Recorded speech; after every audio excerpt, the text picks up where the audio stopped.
Abrimos hoy las páginas de la profecía de Malaquías y entramos en el capítulo 1 para reflexionar sobre las divisiones naturales de ese libro. Y vamos a hacer la lectura de los 5 primeros versículos.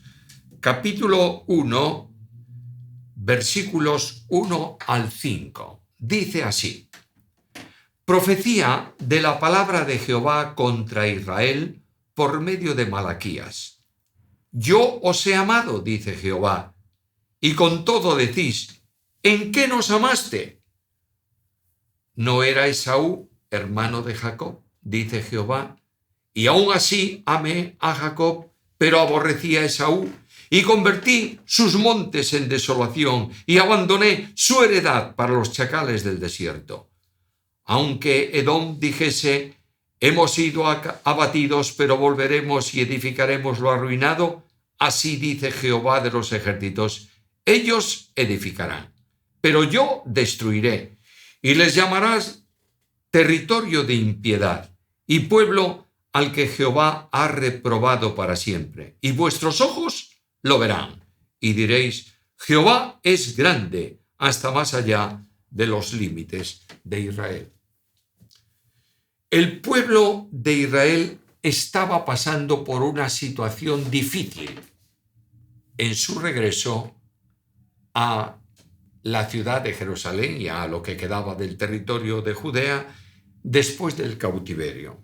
Y la palabra de Dios viene por medio del profeta para hablar a este pueblo y poner delante del pueblo una carga. Dije en la introducción que la palabra aquí, profecía, se puede traducir, y en las versiones antiguas de la Biblia aparece así como carga de Jehová sobre Israel por medio del profeta.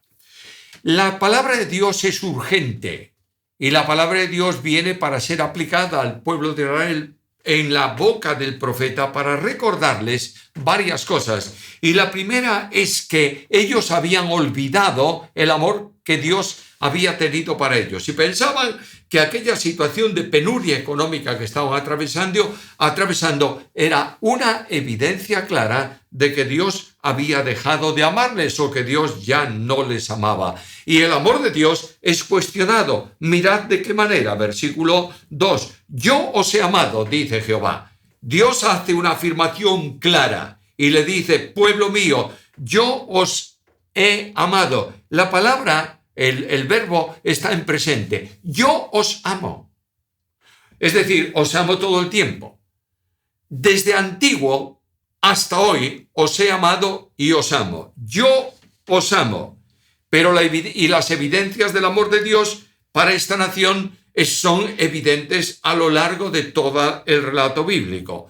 La relación con la nación había venido a ser de una unidad familiar. El pueblo de Israel eran hijos de Dios. Dios lo había establecido así. Y para ellos, para Dios, la relación con Israel era también una relación como de esposo a esposa. Podéis leerlo en la profecía de Ezequiel, capítulo 16, versículos 1 al 15.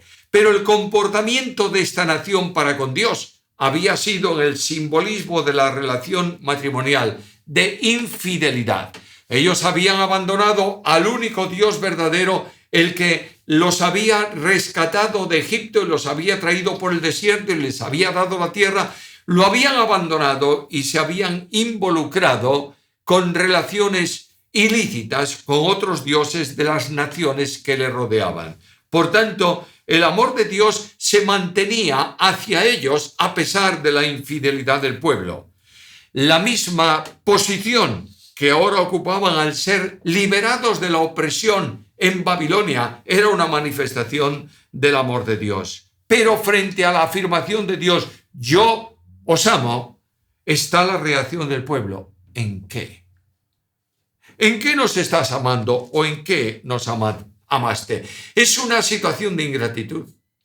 El pueblo estaba cegado y pedían a Dios una manifestación de la realidad de ese amor, o si lo preferís mejor, estaban cuestionando ese amor con esta pregunta. Tú dices que nos amas, pero ¿en qué? ¿De qué manera manifiestas o estás manifestando ese amor. La primera evidencia, Dios va a responder al pueblo. Me impresiona mucho la condescendencia de Dios. Si yo fuese Dios, perdonadme este atrevimiento, y estuviese dialogando con este pueblo, les diría, yo os amo, vosotros decís que no, ahí os quedáis. Pero Dios va a argumentarles, a decirles, a señalarles la realidad de la expresión que les acaba de decir por medio del profeta, yo os amo. La primera relación está en que él escogió a Jacob y renunció. Dice aquí aborreció. No aborreció en el sentido en que a veces idiomáticamente entendemos como un desprecio absoluto y una falta de deseo de relacionarse con él. ¿No? Lo que está diciendo es que quien tenía los derechos para recibir las promesas y la herencia no era Jacob, era Esaú, porque era primogénito. Había nacido antes de Jacob. Y durante el tiempo de su nacimiento, él había salido antes del seno materno que su hermano Jacob, aunque éste salió amarrando el talón de Esaú. Pero Dios dijo, no es por derecho que yo trataré con el pueblo y daré bendiciones, sino por gracia. Y Dios escoge a Jacob y deja en segundo lugar a Esaú. Dios va a hacer la nación hebrea, a levantar la nación hebrea de la descendencia de Jacob. Dios llamó a Abraham, lo llamó de Ur cuando Abraham era un idólatra. Lo llamó de Ur, lo llevó consigo, le prometió darle la tierra de Canaán para él y para su descendencia. Dios le da milagrosamente un hijo, Isaac, y este hijo Isaac tiene estos dos, Esaú y Jacob. Lo importante, lo impresionante, es que de los 12 hijos de Jacob se va a constituir la base, los elementos para establecer la nación de Israel. Por tanto, la primera evidencia es que aunque no tenías derecho, Jacob, de ser amado por mí y de otorgarte estas bendiciones, lo he hecho. Tú dices, ¿en qué nos amaste? Primera evidencia, yo os amé, aborreciendo o dejando en segundo lugar al que, humanamente hablando, tenía los derechos de la herencia. Segunda evidencia, parte segunda del versículo 3 y versículo 4. Abandoné su heredad para los chacales del desierto. Está hablando de la descendencia de Esaú. Aunque Edom, aquí tenéis el nombre del pueblo descendiente de Esaú, aunque Edom dijese, hemos sido abatidos, pero nos volveremos y edificaremos lo arruinado, así dice Jehová de los ejércitos. Ellos edificarán, pero yo destruiré, y les llamarán territorio de impiedad y pueblo al que Jehová ha reprobado para siempre. ¿Qué diferencia? Mientras que Esaú, la descendencia de Esaú y concretamente Edom, había sido llevado cautivo también, había sido destruido por los ejércitos de Babilonia, también los asirios habían intervenido en alguna medida anteriormente a esta situación. Ellos dicen, nosotros vamos a volver a nuestra tierra y vamos a reedificarnos y vamos a avanzar. Y Dios les dice, no será así. El castigo de ellos es definitivo. Pero en cambio permite que un grupo de israelitas regresen a Jerusalén, a Judá, y reconstruyan primeramente el templo y luego la ciudad y el muro. En contraste, Israel estaba nuevamente en su tierra. Estaban edificando sus casas. El profeta Ageo dice que, buscando como disculpa de que no era tiempo para edificar el templo, habían tomado la madera del templo, destinada al templo, y habían hecho casas artesonadas. Cuando se utiliza esta palabra, se está refiriendo a casas de lujo, con techos de madera, trabajo de artistas. Dios había permitido a su pueblo volver y los estaba asentando en la tierra. Además, Dios trata a Edom, versículo 4, como un pueblo impío, y los juicios que cayeron sobre Edom indudablemente eran justos. Yo quiero recordaros que el Dios de la Biblia es el Dios de la perfección absoluta y que todos los atributos que expresan la perfección de Dios son infinitos y exactamente iguales, porque Dios lo es así. De manera que el amor no supera a la justicia. Dios estaba castigando a Edom justamente a consecuencia de su pecado. A lo largo de la historia hay evidencia de que este pueblo era un pueblo que era rebelde contra Dios y que discutía, disputaba, guerreaba contra aquello que Dios amaba verdaderamente. En Números capítulo 24 aparece Edom impidiendo o procurando el paso del pueblo de Israel por su territorio cuando estaban llegando ya a la tierra de la promesa. En primer libro de Samuel, capítulo 14, versículo 47, se levantan contra el rey Saúl. En Primero de Reyes, capítulo 11, versículos 14 al 17, guerrean contra David. Fueron opositores contra Salomón. Primero de Reyes, capítulo 11, versículos 14 al 25. Fueron enemigos declarados de Israel en los tiempos de Josafat. Segundo de Crónicas, capítulo 20, versículo 27. Y se rebelaron también contra el rey Joram, en Segundo de Crónicas, capítulo 21 y versículo 8. Por tanto, el conflicto continuo contra Israel era un conflicto contra el pueblo de Dios. Todavía algo más. Edom participó en males graves contra Israel. Manifestó, por ejemplo, su agrado cuando la invasión de Jerusalén, y lo encontráis en Abdías, versículo 11. Manifestó su enorme alegría viendo el cautiverio del pueblo de Dios, Abdías, versículo 12. Se unió a los saqueadores de la ciudad y fue uno de ellos, Abdías, versículo 13.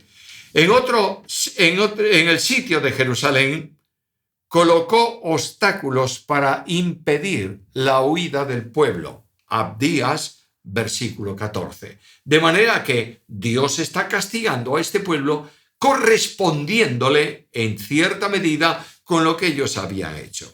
Además, los planes de reconstrucción de Edom no se llevaron a cabo. Edom fue destruido.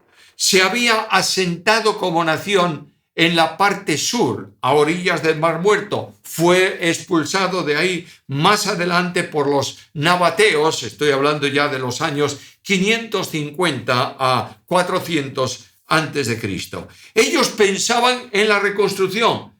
Hemos sido derribados, versículo 4 que leímos hace un momento, pero nos volveremos a edificar y levantaremos lo arruinado. Ellos tenían un programa y un propósito, pero Dios no lo va a permitir. Frente a esto está el contraste profundo con la situación de Israel. Judá había sido llevada en cautiverio, había sido destruida en todo el territorio, pero especialmente en Jerusalén, y el juicio de Dios había arrasado la nación. Podéis leer lo que ocurría en Lamentaciones capítulo 2, versículos 1 al 9. Pero la misericordia de Dios se manifestaba, de manera que el propio profeta Jeremías en el libro de Lamentaciones dice: por tus misericordias no hemos sido consumidos. Nuevas son cada mañana tu misericordia, grande es tu fidelidad. Dios, que tenía derecho para exterminar a su pueblo por su rebeldía contra él y por su pecado, tuvo misericordia. Es verdad que murieron muchos, pero él guardó, cuidó de un remanente que ahora estaba en Jerusalén. La gloria de Dios es anunciada ahora a estos que están preguntándole: ¿en qué nos has amado? Versículo 5. Vuestros ojos lo verán y diréis: Jehová es grande hasta más allá de los límites. De manera que la acción de Dios contra Edom, enemigo de Israel, y la posición de Israel retornado ya al lugar que Dios le había dado como herencia a través de las promesas a Abraham y luego la conquista de la tierra, hay una evidencia que distingue el trato de Dios con Israel y el trato de Dios con Edom. Por eso Dios afirma y demuestra cuando dice: yo os amo. A pesar de la pregunta de Israel, dinos en qué, con estas evidencias tendrían más que suficiente. Dios realmente los estaba amando. Cuando veo ese párrafo, primero de esta profecía que hemos considerado, tengo que buscar también una aplicación personal para cada uno de nosotros. El creyente que desconoce el amor de Jesús hacia él vive lejos de una vida de compromiso con el Señor. La obediencia al Señor es el resultado del amor de Dios a nosotros y de nosotros a Dios. El Señor Jesús dice: dejaros de decir que me amáis. Y dice: si me amáis, guardad mis mandamientos. Y el amor de Dios es sin duda ninguna el elemento más sensible en la vida del creyente. Dios, como el pueblo de Israel, nos ha escogido para ser su pueblo aquí en la tierra. No importa cuál sea tu posición en cuanto a la doctrina de la gracia, no voy a entrar en eso, pero cuando voy a Efesios capítulo 1, descubro que Dios nos ha amado y nos ha escogido antes de la fundación del mundo para que fuésemos santos y sin mancha delante de Él en amor. ¿Quién no lee los 4 primeros versículos de la carta a los Efesios y queda impactado? Dios nos amó y Dios envió a su Hijo para hacer posible este pueblo suyo que somos tú y yo si hemos creído en Cristo. Es la iglesia del Señor en el tiempo presente. En Lucas capítulo 19 y versículo 10 leo estos versículos. El Hijo del Hombre vino para buscar y salvar lo que se había perdido. Nosotros, como hombres, somos rebeldes contra Dios. Nosotros, por condición natural, somos desobedientes. Nosotros no tenemos ningún interés en buscar a Dios. Y como nosotros no buscamos a Dios, puedes encontrar esta verdad expresada por Pablo en la carta a los Romanos capítulo 3 y versículo 10 en adelante: como no hay justo ni a uno, no hay quien entienda, no hay quien busque a Dios, como no buscamos a Dios, es Dios que vino a buscarnos a nosotros. Y en el hecho admirable de esta búsqueda de quienes teníamos como derecho morir e irnos al infierno definitivamente, en esta búsqueda divina que nos alcanza y nos trae a Jesucristo para salvación, encontramos la gran verdad. Dios nos dice a ti y a mí hoy, como al pueblo de Israel: yo te amo. Y el amor de Dios se ha expresado en hechos concretos. La gracia infinita amando al miserable. ¿Quién no va y siente el impacto de las palabras de Pablo en 2 Corintios capítulo 8 y versículo 9, donde dice: porque ya conocéis la gracia de nuestro Señor Jesucristo, que por amor de vosotros se hizo pobre, siendo rico, para que vosotros, con su pobreza, fueseis enriquecidos. La manifestación sublime del amor de Dios en el Calvario impacta a cualquiera que se acerca a Él. El justo muere por nosotros los injustos para llevarnos a Dios. Y el conocimiento experimental del amor de Dios se hace realidad en esto. En esto consiste el amor. No en que nosotros hayamos amado a Dios, sino en que Él nos amó a nosotros y envió a su Hijo en precio, en propiciación, en sacrificio por nuestros pecados. La herencia preparada para los creyentes en los cielos supera en todo a la herencia que Dios había establecido para el pueblo de Israel en Canaán. Nosotros esperamos esa herencia que está reservada en los cielos, pero no solamente está reservada la herencia, como Pedro el apóstol dice en el capítulo 1, versículos 3 al 5, sino que nosotros también somos guardados, reservados para disfrutar la herencia. ¡Qué admirable dimensión! Dios nos ama. La realidad del amor de Dios debe impulsar nuestra vida Y el apóstol Pablo, cuando escribe la carta a los Corintios en el capítulo 5, versículos 14 y 15, habla precisamente de esto. El amor de Cristo nos constriñe pensando esto, que si uno murió por todos, luego todos murieron, y por todos murió, para que los que viven no vivan para sí, sino para aquel que murió y resucitó por ellos. Por eso el amor de Dios impulsa al servicio del creyente, y el amor de Dios para que amemos la obra suya, le amemos a Él, amemos a nuestros hermanos y amemos al mundo que tiene necesidad de salvación, se ha derramado por el Espíritu Santo en nuestros corazones. Romanos capítulo 5 y versículo 5. La vida cristiana, aunque está en la gracia y está libre de la ley, tiene mandamientos concretos que tiene que cumplir. Por ejemplo, sed santos porque yo soy santo.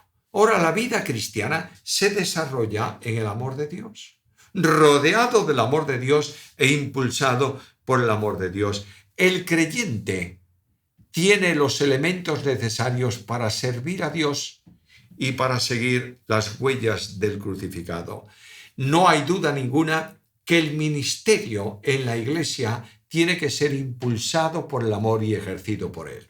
No hay otros valores para aquel que predica en la congregación, para el que enseña en la Iglesia, para el que pastorea la grey de Dios, para el que sirve, no importa en qué cosa. Es el amor de Dios el motor de estímulo y el que hace realidad la obra que Dios acepta en el ministerio. Por eso Pablo dice en la carta a los Corintios, en el capítulo 13 y en el versículo 1 en adelante, que si yo tengo todas las cosas y no tengo amor, vengo a ser como metal que resuena, címbalo que retiñe. Ahora, el pueblo de Israel había entendido mal el amor de Dios, y el amor de Dios debe ser entendido bien por nosotros.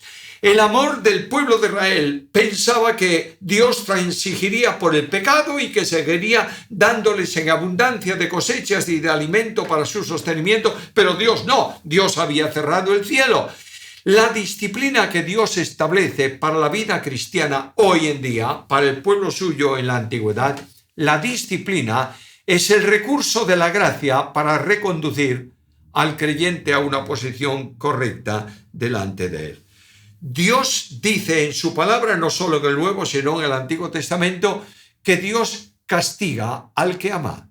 Como el padre que corrige a su hijo, así nos corrige también el Señor. Y esta enseñanza de la disciplina de Dios para con su pueblo la podéis encontrar en Hebreos capítulo 12, versículos 10 y 11. Recuerdo una frase que leí de uno de los teólogos alemanes de este siglo, del siglo pasado, no de este siglo. Todavía hace poco que hemos arrancado pero del siglo pasado, que se llamaba Dietrich Bonhoeffer. Y este hombre dice: hay una gracia barata que consiente con el pecado y una gracia cara que restaura al pecador. Dios nos ama. ¿Cómo? Entre otras muchas cosas, porque sin transigir nuestro pecado, nos da gracia para superar nuestros problemas y nos extiende su brazo de amor para restaurar nuestra comunión con Él. Hay una pregunta capital que Cristo nos hace hoy a ti y a mí. ¿Me amas? Y la contrapartida es esta: yo te amo, dice Dios. ¿Me amas tú?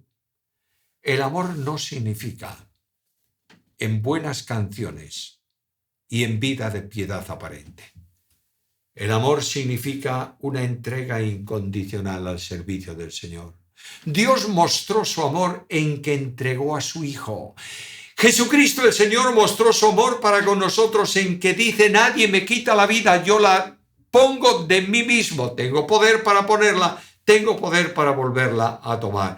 El amor de Dios se manifiesta en la acción del Espíritu Santo, que comunica a nuestras vidas la experiencia del amor infinito de Dios. Y Dios viene a tu encuentro y al mío ahora mismo preguntándonos: ¿me amas? Es una respuesta que tenemos que dar al Señor.